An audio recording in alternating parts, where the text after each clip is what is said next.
Hello மக்களே, welcome to RJ Tamil audio novels. நான் தான் உங்கள் ஆர்ஜே. என்னுடைய கதைகளை கேட்டு மகிழ என்னுடைய சேனலை சப்ஸ்கிரைப் செய்து கொள்ளுங்கள். இப்போ வாங்க கதைக்குள்ளே போகலாம். கதையின் பெயர் அவனதிகாரம். அத்தியாயம் 21. அபிமன்யு எப்படியாவது மீராவை அங்கிருந்து சீக்கிரமாக அழைத்து சென்று விட வேண்டும் என்ற முனைப்பிலேயே இருந்தான். அபிமன்யுவிற்கு மீரா இவர்களின் மேல் பாசம் காட்டுவதும் அன்பாக பழகுவதும் சுத்தமாக பிடிக்கவில்லை. அது எப்படி? பார்த்து ஒரு நாள் கூட ஆகிடாதவர்கள் மேல் இப்படி பாசம் வரும்? அதுவும் சொந்தம் என்று இன்றுதான் தெரியும். ஏதோ பல வருட பழக்கம் போல் இவனின் அம்மா இயல்பாக அவர்களுடன் பழகுவது அபிமன்யுவிற்கு சுத்தமாக பிடிக்கவில்லை.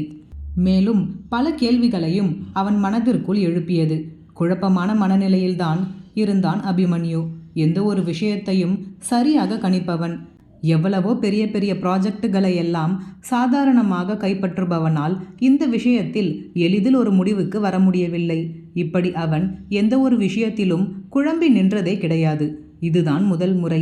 அதுவே அவனை அச்சுறுத்தியது. ஏதோ விபரீதமாக தான் நடக்கப் போகிறது என்று அவன் மனம் அறிவுறுத்தி கொண்டே இருந்தது.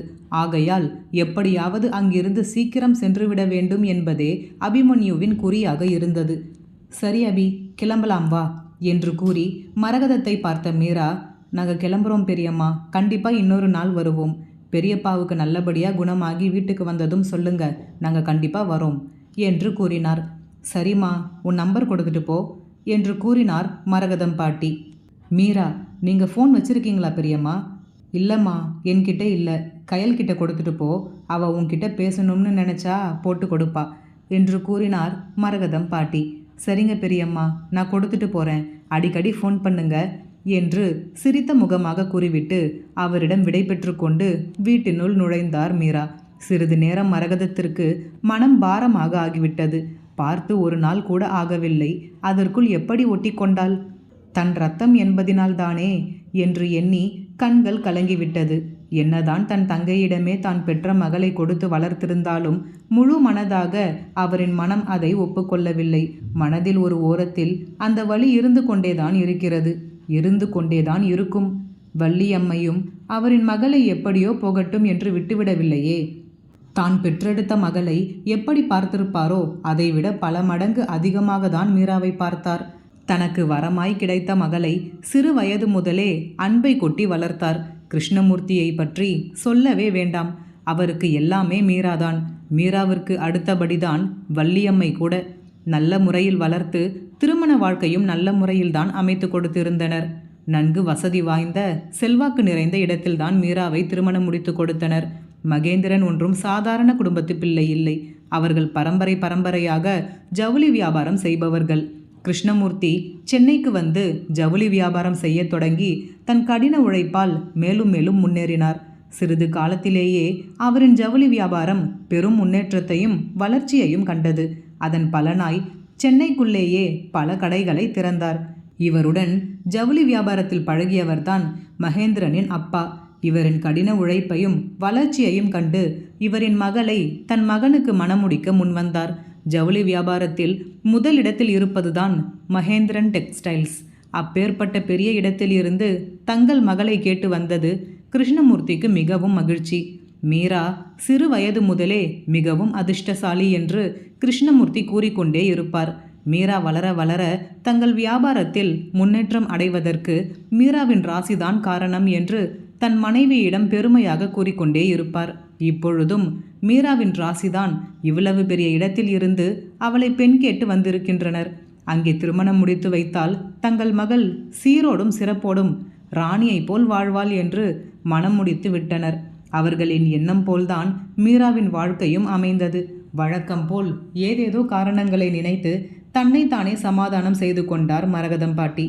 பின்னர் மீராவை பின்தொடர்ந்து மரகதமும் வீட்டினுள் நுழைகையில் கயல்விழியிடம், கயல், அத்தைக்கிட்ட உன் நம்பரை கொடுமா என்று கூறினார். என் நம்பரா என்று இழுத்தாள் கயல்விழி. ஆமாம் கயல், அத்தை ஊருக்கு போயிட்டு எனக்கு ஃபோன் பண்ணி பேசுகிறதா சொல்லியிருக்காங்க. அதுக்கு தான் உன் நம்பரை கொடுத்தா அவங்க உனக்கு ஃபோன் பண்ணுவாங்க, நீ என்கிட்ட கொடுப்பல்ல என்று விளக்கம் அளித்தார் மரகதம் பாட்டி. சரி பாட்டி என்று கூறிய கயல்விழி தன் மொபைல் நம்பரை அவருக்கு கொடுத்தாள். பிறகு லட்சுமி அனைவருக்கும் காஃபியும் சிற்றுண்டியும் கொடுத்தார். அனைவரும் சாப்பிட்டு முடித்தவுடன், சரி நேரமாயிடுச்சு, நாங்கள் கிளம்புறோம் என்று கூறினார் மீரா. உடனே அபிமன்யு எழுந்து நின்று விட்டான். மேலும் தான் அமர்ந்திருந்தால் இவர்கள் இன்னும் நேரம் கடத்துவார்கள் என்று தான் புறப்பட்டு விட்டேன் என்று அவர்களுக்கு உணர்த்தும் விதமாக எழுந்து நின்றான். எதையோ யோசித்து கொண்டே இருந்த வள்ளியம்மை பாட்டியை அழைத்தார் மரகதம் பாட்டி. என்ன வள்ளி, என்ன யோசனையா இருக்க என்று கேட்டார். அதற்கு எந்த பதிலும் கூறாமல் நேராக எழுந்து சென்று மரகதத்தின் கரங்களை பிடித்த வள்ளியம்மை, அக்கா, என் பேரனுக்கு உன் பேத்தியை கட்டி கொடுப்பியா என்று தடால் அடியாக போட்டு உடைத்தார். இதை கேட்ட அனைவருக்கும் ஒரு நிமிடம் நிதானிக்க தேவைப்பட்டது. முதலில் இவர் கூறுவதை உணர்ந்த அபிமன்யுவிற்கு பிபி எகிறிவிட்டது. கோபத்தின் உச்சியில், பாட்டி என்ன பேசுறீங்க நீங்க என்று கத்தினான். உடனே மீரா தாங்கள் இருக்கும் சூழலை உணர்ந்து, Abhi, what is this, shut up என்று கூறினார். கட்டுக்கடங்காத கோபத்துடன் இருந்த அபிமன்யுவிற்கு அதற்கு மேல் அங்கே ஒரு நிமிடம் கூட நிற்க முடியாமல் வெளியேறிவிட்டான். தங்கள் காரின் அருகில் சென்ற அபிமன்யு தன் கோபத்தை கட்டுப்படுத்த வழி தெரியாமல் அங்கே அருகில் இருந்த அரச மரத்தின் மேல் ஓங்கி குத்துவிட்டான், கையில் குருதி வழியும் வரை. அவன் பாட்டி கூறியதை அவனால் ஜீரணிக்கவே முடியவில்லை, சற்றும் ஏற்றுக்கொள்ளவும் முடியவில்லை. எப்படி அவரால் இப்படி கேட்க முடிந்தது என்று நினைக்க நினைக்க அவனுக்கு கோபம் கட்டுக்கடங்காமல் வந்தது. அவன் கோபமாக வெளியே சென்றதை பார்த்த மீராவிற்கு என்ன சொல்வது என்று ஒன்றும் புரியவில்லை. குடும்பத்தில் இருந்த அனைவருமே அபிமன்யுவின் கோப முகத்தை பார்த்து திகைத்து நின்றுவிட்டனர். அதையெல்லாம் கண்டு கொள்ளும் மனநிலையில் வள்ளியம்மை பாட்டி இல்லை. தன் அக்காவின் கையை பிடித்தவர், அவனை விடுக்கா, நீ சொல்லு, என் பேரனுக்கு உன் பேத்தியை கட்டுக் கொடுக்கிறியா என்று மறுபடியும் கேட்டார். என்ன பதில் சொல்வது என்று தெரியாமல் விழித்த மரகதத்திற்கு அப்பொழுதுதான் நினைவு வந்தது. வள்ளியம்மையிடம், மாமா ஏதாவது சொன்னாங்களா வள்ளி என்று கேட்டார். சில நேரம் அமைதி காத்த வள்ளியம்மையை மேலும் மரகதம் ஊக்குவிக்கவும், ஆமாக்கா, மாமா தான் கேட்டாங்க, இதான் அவங்களோட கடைசி ஆசைன்னு சொன்னாங்க. எனக்கும் மாமாவோட ஆசையை நிறைவேற்ற விருப்பம்தான். நான் இதை மாமாவோட ஆசைக்காக மட்டும் சொல்லலை, எனக்கும் இதில் முழு விருப்பம். அதனால் தான் கேட்குறேன், உனக்கு சம்மதமா என்று கேட்டார் வள்ளியம்மை. அதற்கு மரகதம், இதில் நான் சம்மதிக்க என்ன இருக்கு வள்ளி, முடிவு பண்ண வேண்டியது சுப்பிரமணியனும் லட்சுமியும் தான் என்று கூறி லட்சுமியை பார்த்தார். லட்சுமி, எனக்கு என்ன சொல்கிறதுன்னு தெரியல சின்னத்தை, அவங்க வீட்டுக்கு வந்ததும் கேட்டுட்டு முடிவு சொல்லவா என்று தயங்கியபடி கேட்டார். திகைப்பாக மீரா இருப்பதை கண்ட மரகதம், நீ என்ன சொல்கிற மீரா, உனக்கு சம்மதமா என்று மீராவின் சம்மதத்தை அறிய கேட்டார். ஆ என்று விழித்த மீரா வள்ளியம்மையை பார்த்து, அம்மா அபி என்று இழுத்தார். அவனை நான் பார்த்துக்கிறேன், உனக்கு சம்மதமான மட்டும் சொல்லு மீரா என்றார் வள்ளியம்மை திட்டவட்டமாக. அவர் எப்படியும் அபியை சம்மதித்து வைத்து விடுவார் என்று நம்பிய மீரா, எனக்கு சம்மதம் என்று கூறி புன்னகைத்தார். மரகதம் கலக்கமாக, நமக்குள்ள மட்டும் பேசிக்கிட்டா எப்படி வள்ளி, தம்பி கோவமா போகுதே என்று வருத்தமாக கேட்டார். வள்ளியம்மை, அவன் அப்படிதான்க்கா, எதுக்கும் ஒத்து வரமாட்டான். அவனை எப்படி சரி கட்டணும்னு எனக்கு தெரியும். அவன் இப்படி முரட்டுத்தனமாக இருக்கான்னு பயப்படாதீங்க. அவன் ரொம்ப நல்லவன் தான், ஆனால் இப்படி முரட்டுத்தனமாக தான் எதையுமே வெளிப்படுத்துவான் என்று கூறினார். அப்படியா என்று இழுத்த மரகதத்திற்கு அபிக்கு இத்திருமணத்தில் விருப்பம் இல்லையோ என்னும் எண்ணமும் ஒரு புறம் ஓடியது.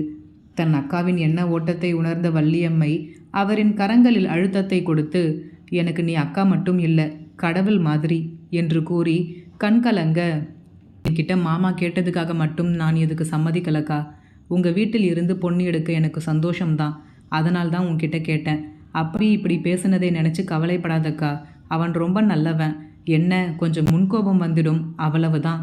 மற்றபடி திறமையானவன், எங்கள் எல்லார் மேலேயும் உயிரையே வச்சிருக்கான். அவனுக்கு உங்கள் வீட்டு பொண்ணை நம்பி கொடுங்க, நல்லபடியாக பார்த்துக்கிடுவான். அவனை நினச்சி நீங்கள் எதுவும் பயப்பட தேவையில்லை என்று நம்பிக்கை அளித்தார். மரகதம், நீ இவ்வளவு தூரம் சொல்லும்போது நான் ஏன் யோசிக்க போகிறேன் வள்ளி, எங்களுக்கும் சம்மதம்தான். எதுக்கும் சுப்பிரமணி கிட்ட ஒரு வார்த்தை கேட்டுட்டு கயல்விழி கிட்டையும் கேட்டுட்டு உனக்கு முடிவு சொல்கிறேன் என்று கூறினார். பிறகு அனைவரிடமும் விடை பெற்று கொண்டு திருப்தியாக கிளம்பினார் வள்ளியம்மை. மறுபுறம் மீராவோ ஒருவித மனக்குழப்பத்துடன் அனைவரிடமும் விடை பெற்று கிளம்பினார். அங்கிருந்து கோபமாக வெளிவந்த அபிமன்யு நேராக சென்று காரில் ஏறியவன் கிளம்பும் தருவாயில் கூட யாரிடமும் ஒரு வார்த்தை கூட கூறாமல் கிளம்பிவிட்டான். அவனின் கோபத்தின் அளவை காரின் வேகமே கூறியது. வள்ளியம்மை ஒருவித மன நிம்மதியுடன் தன் பயணத்தை மேற்கொண்டார். தன்னால் முடிந்த கைமாறை தன் அக்காவிற்கும் மாமாவிற்கும் செய்யப்போகிறோம் என்ற மன திருப்தியில் பயணித்து கொண்டிருந்தார். மீராவோ அபியின் காரின் வேகத்தை வைத்தே அவனின் கோபத்தை அறிந்தவர். இவனை எப்படி சமாளிக்கப் போகிறோம் என்று எண்ணிக்கொண்டே வந்தார். அம்மா யாரிடமும் கேட்காமல் இப்படி கூறுவார் என்று சற்றும் எதிர்பார்க்காத மீரா பதட்டத்துடனும் எப்படி இதை எதிர்கொள்ளப் போகிறோம் என்ற குழப்பத்துடனும் அமர்ந்திருந்தார். அது மட்டும் இன்றி அவர் தன் கணவரிடமும் இதை பற்றி கூற வேண்டும் அல்லவா? அவரும் இதற்கு சம்மதிக்க வேண்டும். எவ்வளவு வேலை இருக்கிறது. அம்மா யாரிடமும் கேட்காமல் இப்படி சட்டென்று அவர்களிடம் பேசிவிட்டாரே என்று எண்ணியவாறு அமர்ந்திருந்தார் மீரா. கார் சென்னையில் அவர்களின் வீட்டை அடையும் வரை அபிமன்யு ஒரு வார்த்தை கூட பேசவில்லை. தன் முழு கோபத்தையும் காரிலேயே காட்டிக் கொண்டிருந்தான். அவ்வப்பொழுது மீராவே அவன் வேகத்தை கண்டு திகைத்து, பார்த்த அபி, பொறுமையா போ என்று இருமுறை கூறிவிட்டார். ஆனாலும் அவனின் கோபமும் குறைந்த பாடில்லை, காரின் வேகமும் குறைந்த பாடில்லை. அவ்வளவு கோபம் நம்ம ஹீரோ சாருக்கு. நேராக அவர்களின் வீட்டின் முன் காரை நிறுத்தியவன் கேட் கதவை செக்யூரிட்டி திறக்கும் முன்பு கார் ஹாரனை காதுகள் கிழியும் வரை அடித்து கொண்டே இருந்தான். அதில் பதறி ஓடி வந்து கதவினை திறந்த செக்யூரிட்டியிடம், இடியட், என்ன பண்ணிக்கிட்டு இருக்க? சீக்கிரம் வந்து கதவை திறக்கணும் என்ற அறிவு இல்லை என்று வசைப்பாடி விட்டே காரை உள்ளே எடுத்து சென்றான். கார் சீறி பாய்ந்து கொண்டு அவர்களின் வீட்டு வாயிலில் கிரீச் என்னும் சத்தத்தோடு நின்றது. காரில் இருந்து இறங்கிய அபி ஓங்கி கதவை சாற்றிவிட்டு வீட்டினுள் சென்று விட்டான். இவனை எப்படி கட்டுப்படுத்துவது என்று அறியாத மீரா திரும்பி தன் அன்னையை பார்த்தார். ஆனால் இந்த டென்ஷன் எதுவுமே இன்றி வள்ளியம்மை பாட்டி கூலாக இறங்கி வீட்டினுள் சென்றார். அவருக்கு தெரியுமே என்ன சொன்னால் அபி ஆஃப் ஆவான் என்று. இங்கு என்ன நடக்கிறது என்று மீராவுக்கு தான் பெரும் குழப்பமாகி போனது. அபி இவ்வளவு கோபமாக இருக்கான், அம்மா எந்த ஒரு ரியாக்ஷனும் இல்லாமல் இவ்வளவு கூலாக இருக்காங்க. அபி பற்றி எல்லாம் தெரிஞ்சும் அம்மா எப்படி இப்படி ஒரு முடிவை எடுத்தாங்க என்ற யோசனையுடனே உள்ளே சென்றார் மீரா. மீரா உள்ளே நுழைந்ததும் ஆரணி ஓடி வந்து அம்மா என்று கட்டிக்கொண்டாள்.